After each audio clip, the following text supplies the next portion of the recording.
Estamos de vuelta aquí en No hay Derecho, estamos conversando con César Hildebrand, siempre es un gusto conversar con él, hemos repasado un poco lo que él, como muchos que nos están escuchando, nos resignamos a creer que tiene que ser el deber común de la política, en el sentido de que ya hay nada que hacer y que todo está más o menos consumado y que las cosas no pueden cambiar. Vamos a hablar un poco del fujimorismo también y quisiera hablar ahora, César, de los otros candidatos. Es decir, siguiendo un poco a lo que las encuestas, en términos de cómo han venido apareciendo, aparecerán por estos días seguramente algunas otras encuestas, pero Pablo Kuczynski, ¿qué te parece como candidato? Ha incorporado gente que ha estado vinculada al aparato estatal, tiene algunos ex militantes de otros partidos, un sector tecnocrático que al parecer que da la sensación de que puede ser más eficiente en términos de administración pública. Ha incorporado a Mercedes Arauz como candidata a la vicepresidencia. ¿Qué te dice la candidatura de Pedro Pablo Kuczynski? ¿Despega? ¿Puede llegar a la segunda vuelta? ¿Crees que va a bajar? ¿Cómo la resumirías? Es redundante su candidatura. Estando, estando Keiko Lisa y un emprendedor arremetedor como Acuña, Kuczynski es un poco el pasado. No le veo muchas perspectivas de ganar, pero puede ser, por supuesto, que como en tantas otras ocasiones me equivoque. No es un mal candidato, pero lo que pasa es que no ofrece nada nuevo, ¿no?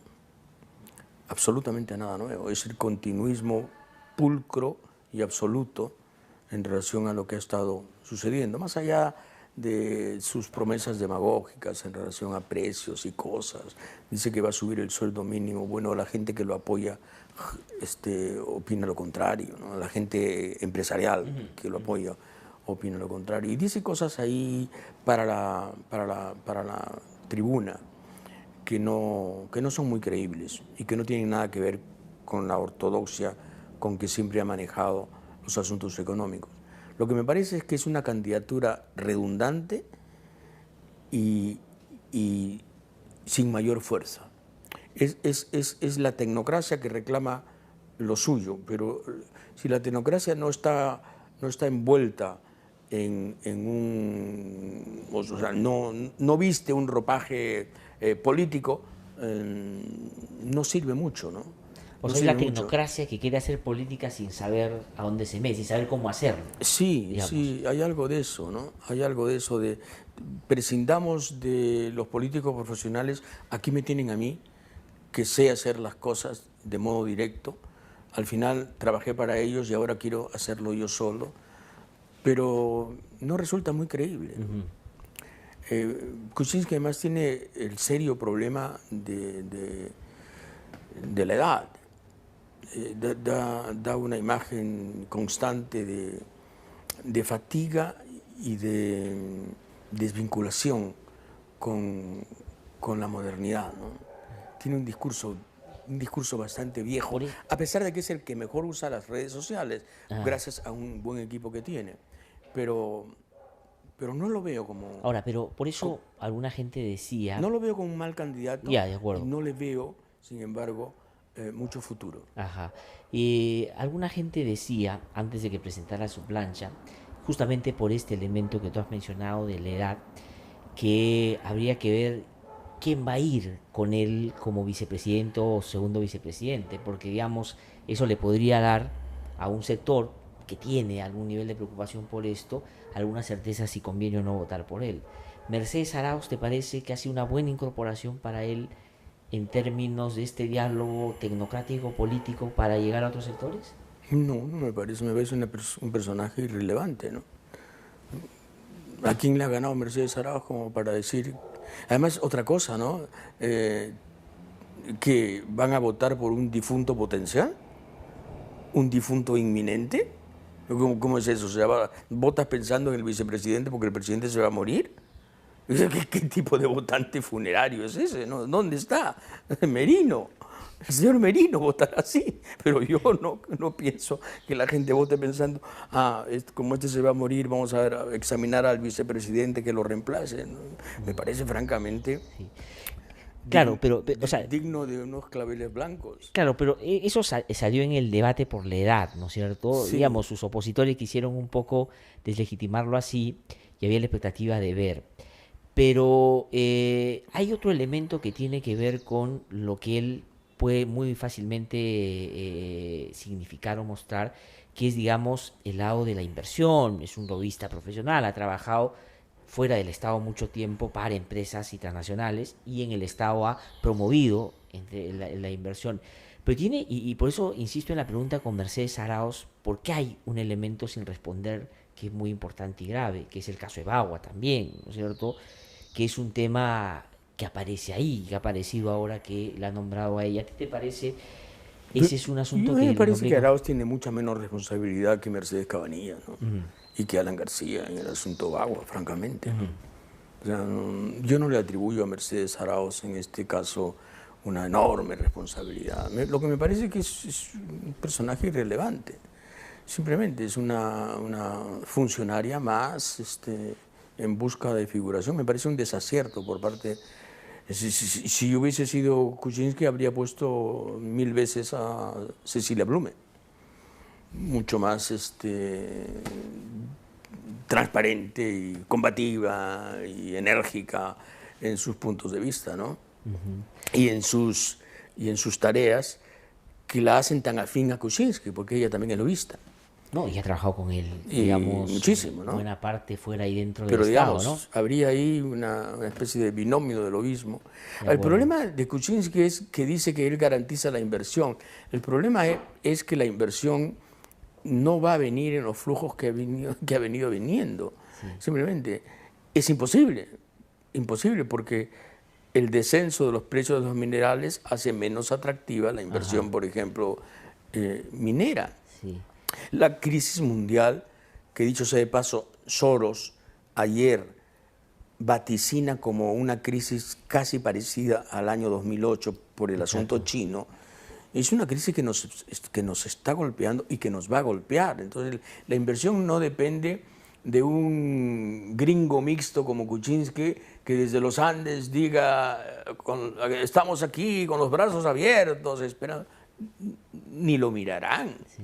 Además es curioso, César, Estarán yo pensando estaba, cómo pelear con el yuan y no darle sí. el gusto a Además es Kuczynski, ¿no? curioso que en A la mí publicidad, sí, sí, me parece muy gracioso cómo el Perú se siente el ombligo de América Latina y en muchos casos la joya del mundo, ¿no? Me divierte mucho, la Estrella del Sur, es me que, divierte mucho la vanidad patética que tiene el Perú, ¿no? ahora, pero eso no es alentado por quienes, Esa es efectivamente, creación, cómo les gusta. eso es de Alan García. Ya, pero cómo le gusta a determinados, sobre todo entes internacionales o organismos internacionales, calificar a nuestros países. Al ministro Segura lo acaban de nombrar como, digamos, el mejor ¿Quién? ministro, digamos, ¿Quién? el Banco Mundial vino la vez pasada y dijo que al ministro Saavedra deberían garantizarle su permanencia en educación durante los próximos gobiernos porque es un tecnócrata que además hace las cosas como tienen que hacerse. Han venido han hecho la reunión del Banco Mundial y no del Banco Interamericano ¿Tú no le aquí. agradeces a tu chofer si lo tienes? Si tuvieras mayordomo, ¿no serías grato con él? ¿No hablarías bien de él? ¿Qué es el Banco Mundial? O sea, ¿hasta cuándo vamos a seguir creyendo en siglas prestigiosas y en acrónimos decisivos? ¿Hasta cuándo? ¿Cuándo vamos a romper con la mitología impuesta desde Washington? ¿Qué es el Banco Mundial? ¿O cuándo vamos ¿Qué, a qué cosa empezar es el como Fondo país, Monetario César, a hacer Internacional? O las sea, cosas ¿cuándo nos bien? vamos a liberar mentalmente de estas mugres, mugres, auténticas mugres, instituciones creadas por el poder mundial para ejercer un dominio absoluto sobre todo y mantener un statu quo universal que haga el mundo apacible para aquellos que lo necesitan? ¿Y quiénes necesitan un mundo apacible? No precisamente Ahora, claro, pero la en nuestra gente. historia reciente, quienes quisieron, digamos, Humala debió ser ese que rompiera un poco ese lazo, ¿no es cierto?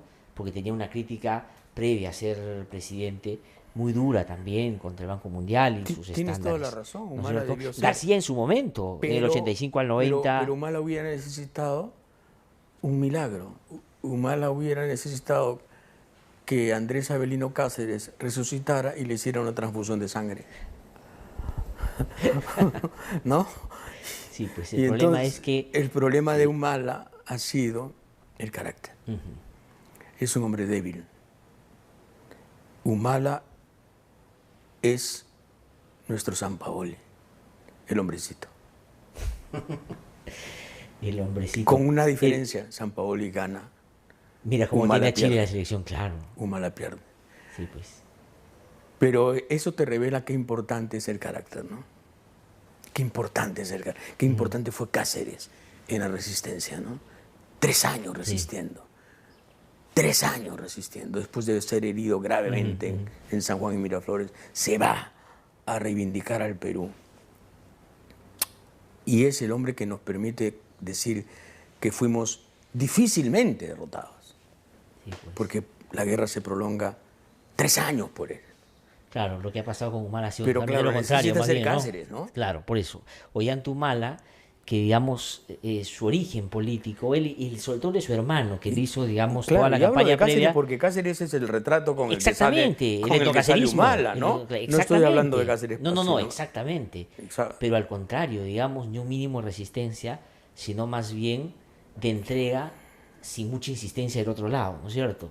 Porque los otros Claro. en la campaña, claro, dijeron y hicieron la vida imposible, pero él ganó y digamos, es decir, lo único que quería era ganarles para después decirle que soy de ustedes, más o menos. Sí, y con poco éxito, ¿no? Porque Sí. como ya hemos dicho alguna vez, ni siquiera lo tienen en cuenta, ¿no? Sí, pues. Es un converso desconfiable y nunca lo han tratado, No, bien, no, ¿no? no, no, no. Entonces, este hombre se va a ir sin haber estado. Es casi de Borges el asunto.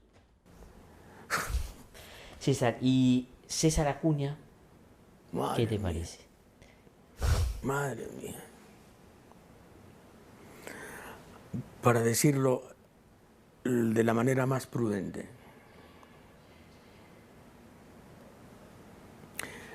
siento una vergüenza futurista si Acuña sale presidente. Me imagino a Acuña hablando en algún foro internacional o, como dicen, departiendo con algún otro mandatario, ojalá que no sea el de Chile o el de Colombia, y mi vergüenza se adelanta, mi vergüenza se adelanta Solo imaginarlo. de imaginar eso, ¿no? Bueno, pero Acuña es, al final de cuentas, una representación absoluta de lo que hemos venido construyendo, ¿no? Es el analfabeto funcional, emprendedor y exitoso. Y no pidas más. Pero además en términos de su vínculo con la gente, como muchos aspiran ser. De hecho, en términos de lo que significa, ¿no? Como símbolo. Porque él es un hombre de raza diferente en términos de que yo lo hice desde abajo y logré tener todo lo que tengo, porque tiene una fortuna, ¿no es cierto? Hombre. Es una aspiración de la gente, al margen de que efectivamente podamos hacerle otras críticas también. Pero ¿va a ser relevante su candidatura o lo ha sido ya lo suficiente hasta ahora y ahí se va a estancar? No, yo creo que él sí puede tener un crecimiento mayor. Lo dicen todos los especialistas, además. Por lo que tú dices, ¿no? Encarna una serie de valores o antivalores que son muy populares. Es el self-made man, efectivamente, hecho desde abajo, sin necesidad de libros. Porque te das cuenta, es el atajo peruano hacia el éxito prescindiendo de la academia. Ha dicho que no ha leído un libro en su vida. Prescindiendo por completo de la academia, ¿no? Porque, digamos, hay autodidactas fantásticos que han prescindido de la Sí, claro. academia precisamente para burlarse de ella. Pero este no, este es el éxito primitivo, el éxito del dinero, y yo creo que efectivamente encarna muchísimo lo que muchas gentes aspiran a ser. Y en eso tienes toda la razón. Y su éxito puede depender de eso. Ahora, ¿Lo ves en la segunda vuelta, no? lo veo en la segunda vuelta probablemente, ¿eh? No lo descarto. No es que lo vea netamente, ¿no? Pero no descarto que esté en la segunda vuelta. Tiene un margen de crecimiento enorme. ¿Y cómo sería él como presidente? O sea, al margen, digamos, de esto que tú has mencionado, cuando haces un poco de futurología, imaginándote las conversaciones con otros mandatarios, en términos de el ejercicio del poder, la administración pública, sería institucionalista, no le interesaría las instituciones, informalizaría más el país bajo una lógica como la que él ha desarrollado en su vida privada y empresarial. ¿Cómo lo ves? Haría del Perú una chacra, ¿eh? Haría del Perú una Vallejo, una de sus universidades, no tengo ninguna duda. Es un hombre que implica un gran peligro institucional para el Perú. Pero me pregunto si a la gente le preocupa eso. Yo creo que hay dos fuerzas enemigas que sin embargo han triunfado de un modo concurrente en el Perú. Y Acuña es, entre otros, el resultado de todo esto. Me refiero a estas dos fuerzas, el senderismo y el fujimorismo. Son dos éxitos sociales que ahora, reunidos, han construido parte de este escenario electoral que padecemos. El senderismo quería arrasar con todo y el fujimorismo quería derrotar al senderismo para arrasar con todo. O sea, al final de cuentas, democracia cero, instituciones cero, personalismo, caudillismo, autoritarismo. Gonzalo, Fujimori, eran las dos opciones. De algún modo el Perú se ha senderizado y se ha fujimorizado.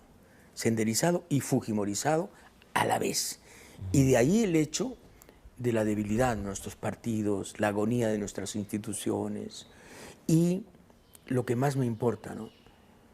La indiferencia de la gente respecto de esto. A la gente le importa un comino que Acuña mañana haga lo que haga con el Perú. ¿Por qué? Es decir, ¿por qué 15, 16 años de democracia? Porque, digamos, cayó Fujimori y Sendero, digamos, se había reducido, digamos, estaba casi acabado. No se ha podido, no ha sido suficiente. Es decir, ¿por qué la democracia no ha sido capaz de poder abrirnos otras posibilidades? Porque no ha sido democracia. Porque no ha sido democracia, porque no ha sido un gobierno, porque no han sido regímenes populares, porque han sido regímenes de castas, de maquinarias partidarias, que han, al final de cuentas, interpretado de un modo cansino la misma pieza. La misma pieza. Es la misma partitura. Todo liberal, todo paporretero, el Estado es malo, los privados son buenos, la inversión es magnífica, no importa de dónde venga y no importa cómo proceda, vender el país es bueno, venderle el hierro a los chinos es mejor, todos. Entonces, ¿qué democracia es esa? ¿Qué democracia es esa? No olvidemos que García prometió un cambio también. Sí. ¿Te Claro, acuerdas? sí, el cambio sí. responsable. Sí, claro. ¿Te acuerdas? Sí. Bueno, ¿cuál fue el cambio? Porque fue estrategia política también, ¿no? Por eso, pues. Veía a Ollantumala rasgándose las vestiduras con un cambio radical. Entonces, cuando tú evisceras la democracia, la evisceras como un pollo, de todos sus contenidos morales, de todo aquello que puede ser contrato social, entonces, ¿qué queda? No queda nada, excepto una mascarada, claro, ¿no? Un carnaval de febrero. Sí, pura demagogia, ¿no? Pura demagogia. Ahora, pero ¿y el APRA con el PPC? Ahora que son la Alianza Popular. Este es el lado cómico de la entrevista. Sí, me divierte mucho eso. Un ¿Cómo así Alan García ha terminado extraordinario, ¿no? convenciendo a quien no solo, como tú has dicho en una de tus columnas, lo investigó, logró demostrar, digamos, las tropelías en las que estaba metido? Mujeriego insomne tenía que conquistar a Lourdes Flores. Ajá. Quizás sea el mayor botín de su alcoba, ¿no? La mayor Lourdes conquista que Flores. ha tenido. Absolutamente, no tengo la menor duda. Bueno, pero hablando en serio, ¿no? Sí. ¿Qué es esto, no? Eso me pregunto Extraordinario. qué es. Extraordinario. Bueno, le hace bien al APRA y es el comienzo del fin del PPC. El PPC había sido aliado de algunos regímenes, pero siempre conservando su identidad. Ahora adopta el nombre de Alianza Popular porque seguramente los ignorantes que están en el PPC no saben que el APRA se llama Alianza Alianza Popular Popular Revolucionaria. Revolucionaria Americana. Se han dado cuenta después de la inscripción de la ¿Se plancha. han dado cuenta después de que han adoptado los dos primeros nombres del APRA Sí. histórica de México del 24, Sí, claro, ¿no? claro. Pero en fin, eso es una anécdota. Y lo segundo es que este partido social cristiano, al aliarse no con el APRA en realidad, sino con el alanismo, Ajá. que son las obras del APRA, las ruinas del APRA, el Partenón del APRA se llama alanismo, ¿no? Bueno, Partenón, estoy siendo generoso. En fin, al aliarse con el alanismo, pierde su identidad social cristiana, porque el alanismo, que es la versión degenerada de la socialdemocracia aprista, es derecha pura, pura y dura. Entonces ellos creen que se han aliado con el APRA. No, te has aliado con Alan. Y Alan es la caricatura parricida del APRA, aún del APRA conservadora de ahí de la Torre, aún del APRA conservadora. Alan se ha zurrado en el APRA y ha creado una cosa que sigue llamándose APRA, pero que es derecha pura. O sea, examina lo que hizo Alan García en el segundo gobierno, examina su discurso, examina sus propuestas y es derecha pura, absolutamente pura. No hay matiz alguno que tú puedas decir, caray, acá hay un asunto de centro, hay una pincelada, hay una melancolía socialdemócrata todavía. No, No, mentira, nada. Entonces la señora Lourdes, que huyó del matrimonio con tanto éxito, ha terminado casándose con este farsante estupendo, andaluz, ¿no? Que le ha hecho creer que la juntedad les va a dar fuerza. Por supuesto que no. Pero es pura ingenuidad de Lourdes Flores.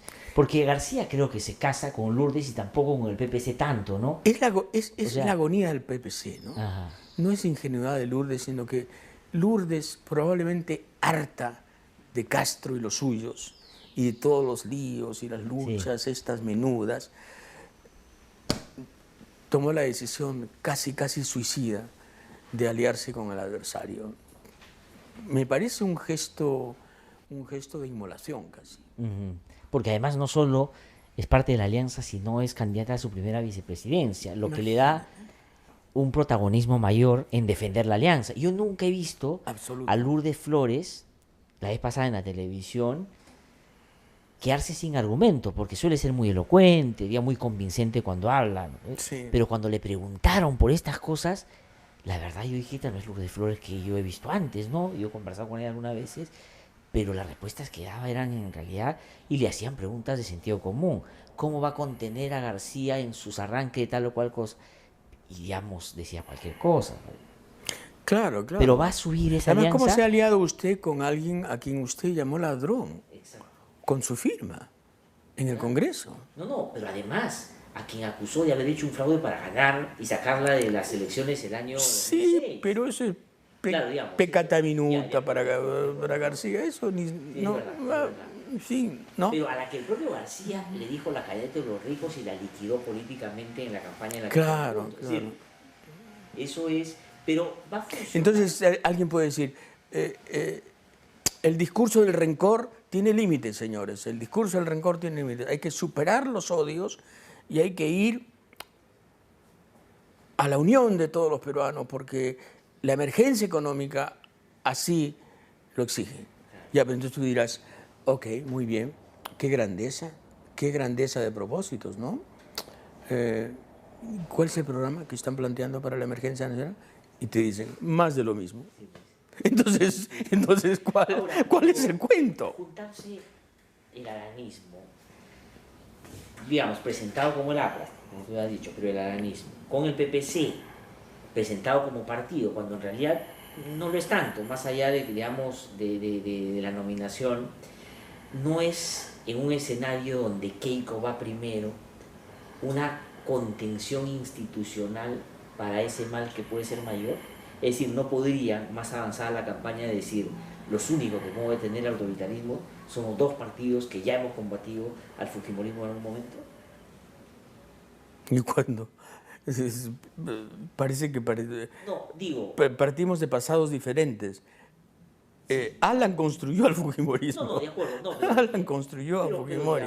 pero estuvo cierto sector del APRA, Jorge Castillo y otros en su momento, Sí, peleando sí. contra el fujimorismo, y Lourdes Flores en el primer momento, porque después pidió que se haga el segundo piso del fujimorismo, es verdad. Así es. Pero digo, en términos de un contexto electoral donde toda propuesta parece que vale, es decir, cualquiera puede decir lo que sea.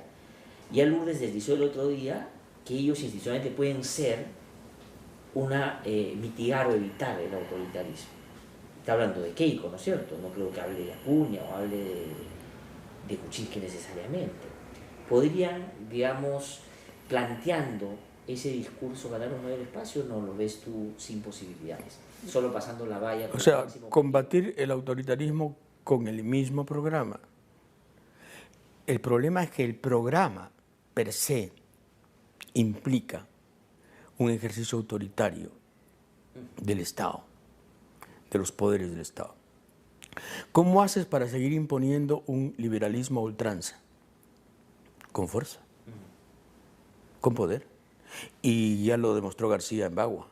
Y su vocación minera y su perro del hortelano y todos sus propósitos. Perdóname, el incontenible es él. Sí, sí, por eso. Keiko Fujimori podría decir, yo puedo contener a García. García ha demostrado en más de una ocasión, desde el frontón hasta Bagua, que tiene una absoluta incontinencia emocional para tomar decisiones que pueden ser dramáticas y costar vidas. Entonces, puro cuento, ¿no? Pero ¿va a funcionar en términos electorales? ¿Crees que No, no creo, no, la gente... ¿Pasa la valla, no? Yo lo dudo, ¿eh? ¿Sí? Yo lo dudo. Aspiro a que no pase en la valla. Ambos se lo merecen, pero quizás me equivoque y sí lo haga, ¿no? Pero yo lo que veo es que el aranismo el aranismo es un mal en este momento. Yo creo en un resurgimiento del APRA, el APRA institucional, y hay un movimiento interno, cuidado, por ahora muy pequeño, pero que están haciendo y que está tratando precisamente de rescatar la figura de Aya de la Torre para imponer el centro, el centrismo de Aya, que al final de cuentas ese fue su gran mérito, ¿no? El centrismo. Claro, pero el protagonismo de García y el ejercicio de propiedad que él hace del partido es porque él sabe que su liderazgo, digamos, es incontrastable. Imprescindible. No, imprescindible. Pero ¿qué pasa si pierde de un modo ignominioso estas elecciones? Eso va a terminar.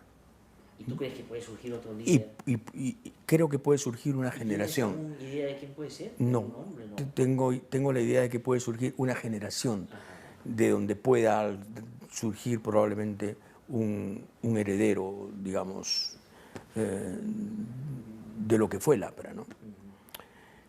El APRA dejó de existir y el PPC con esto empieza a dejar de existir. Entonces, esto es una unión de verdad terrible, ¿no? Terrible, César, agónica. te quiero preguntar ahora también por, digamos, Toledo, no creo que nos demoremos tanto. ¿Cómo ves a Toledo en su candidatura? Se ha convertido, eso te quiero contar un ratito también sobre las universidades, ¿no? En defensor de Cotillo a ultranza, se ha peleado con Daniel Mora, que tal vez era de lo que le quedaba algo de un capital político, de alguien que por lo menos se ha peleado por algo concreto como el tema de las universidades.